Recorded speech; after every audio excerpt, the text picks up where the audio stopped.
Shalom everyone. In this video, I will do a comparison of Ezekiel 18 and Ezekiel 21. When we read Ezekiel 18, the entire context, it's letting us know that the soul that sinneth shall die. Basically, this is in line with the Torah, which says in Deuteronomy 24:16, the son shall not bear the sins of the father, neither shall the father bear the sins of the children, but every man shall be put to death for his own sin. This is also in line with Exodus 32, verses 32 to 33. We find that Moses wanted to die for the sins of Israel, but the Most High Yah said, no, whosoever sin against me, him will I blot out of my book.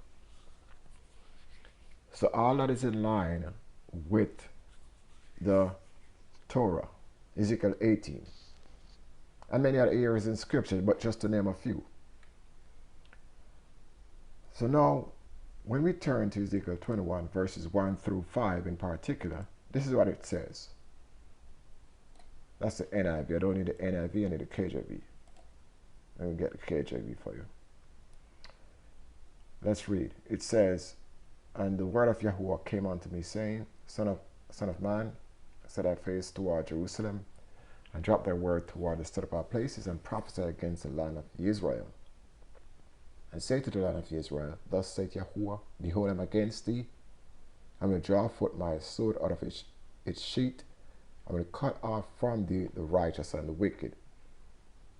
So here's where the deception comes in.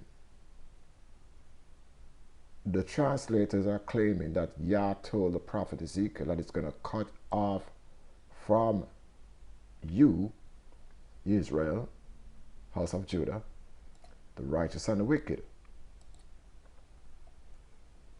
It says here in verse 4, Seeing then that I will cut off from thee, or you, the righteous and the wicked, therefore shall my sword go forth out of its sheath against all flesh, from the south to the north,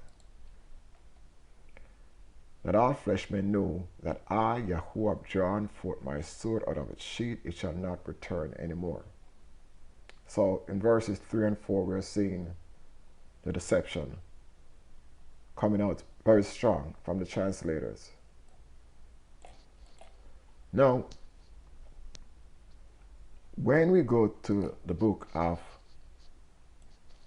this is the book of the Septuagint. Okay, the Septuagint is the first time the Hebrew scripture was translated into another language, the Greek language.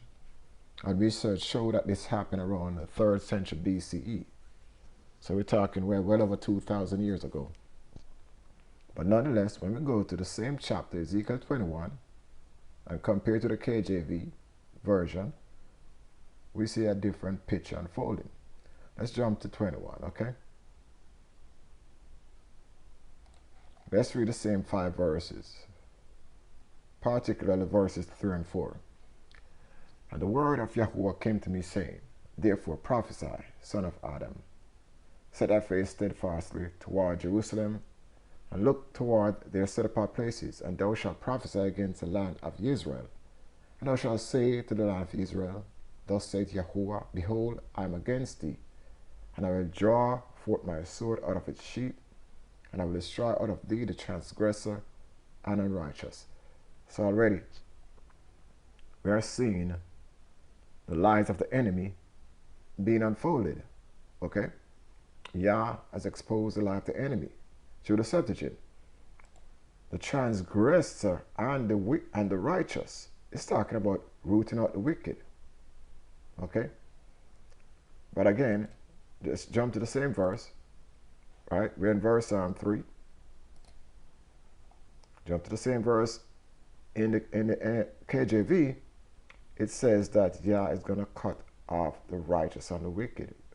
So the Hebrew translators have changed what Yah has written, cut off the transgressor and the righteous, to cut off the righteous and the wicked. And it's the same thing in verse 4. According to the Septuagint, it reads, because I will destroy out of thee the unrighteous and the transgressor, therefore so shall my sword come forth out of its sheath against all flesh from the south to the north. And all flesh shall know that I, Yahuah, have drawn forth my sword out of its sheath.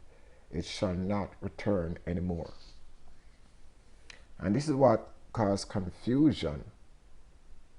You know, when we read these different versions, and folks will just take the book and say it's no good, it was written by white men, we have to remember that the enemies of Yah have made inroads into the true words or oracles of the Most High Yah. And as such, we need is what we call is set apart spirit or his ruach to guide us to his truth. Because the word of Proverbs or Mishlei, I believe it's chapter 2 or 3, declare that all knowledge, wisdom, and understanding cometh from Yahuah. And with that, I want to say Shalom again, and I encourage everyone to like, share, and subscribe to my channel. Shalom.